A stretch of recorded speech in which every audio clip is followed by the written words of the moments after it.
Carcinogenic materials है जिनसे cancer होता है, न्यूरोलॉजिकल डिसऑर्डर्स होते हैं, बच्चों की आयु कम होती है, रेस्पिरेटरी डिजीजेस होते हैं। ये सारी चीजें आपको इन केमिकल से होती हैं जिनसे हमने अपने घर का प्लास्टर और पेंट भर के रखा हुआ है। और जो हम सीमेंट वाला कंक्रीट वाला जो प्लास्टर करते हैं और उस पे जो केमिकल वाले पेंट्स लगाते हैं, उसमें और इसमें कितना फर्क है? मुझे ना ये कंपैरिजन करते हुए भी बुरा लगता है क्योंकि ये तौहीन है जी। इस लेकिन वो मटेरियल करनी की। पड़ेगी, उसकी तौहीन, इसकी नहीं। हाँ, उसकी तौहीन करनी पड़ेगी, पर दोनों को ना एक कमरे में भी नहीं रखना चाहिए, एक साथ बात भी नहीं करनी चाहिए दोनों के बारे में।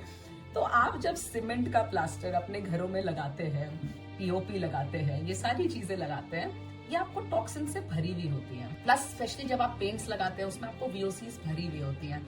तभी आप देखिए जब एक फ्रेशली पेंटेड हाउस होता है कि आप उसमें रह पाते हैं, नहीं रह पाते ना, क्योंकि महक इतनी होती है। आपको 7-10 दिन के तक घर को पूरा खुला रहना होता है और तब आना पड़ता है। फिर जब आप उसे महक नहीं पाते तो आपको लगता है कि अच्छा जी आप घर ठीक है, नहीं ठीक है।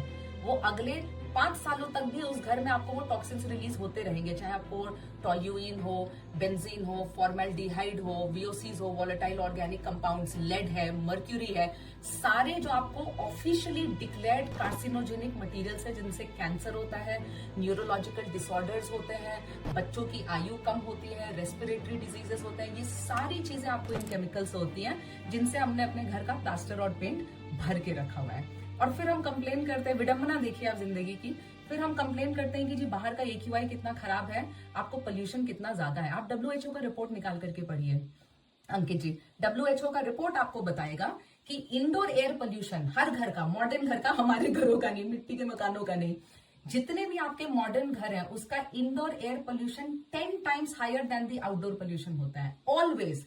तो अगर बाहर का AQI आपको 300, 400, 600, 800 है, तो आप सोचिए आपके घर के अंदर का प्रदूषण क्या है, उसका 10 टाइम्स है। आप बाहर की चिंता मत करिए, पहले आप प्लीज अंदर की चिंता करिए। प्लस जब आप ये cement, concrete, fly ash, bricks इनके मकान बनाते हैं तो ये नॉन ब्रीथेबल मटेरियल्स हैं, विच मीन्स कि ये टॉक्सिन्स जो घर में आपके अक्यूमुलेट हो रहे हैं ये बाहर भी नहीं जा पाते, क्योंकि हमने खिड़की दरवाजे भी बंद कर दिए ये सोच करके कि बाहर का प्रदूषण अंदर नहीं आए। तो ये अंदर जो आपने गैस चेंबर बना लिया है जिससे सिर्फ कैंसर कॉजिंग केमिकल्स निकल रहे हैं रोज, अब वो बाहर भी नहीं जा सकते।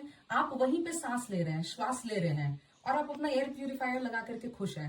एयर प्यूरिफायर क्या करता है?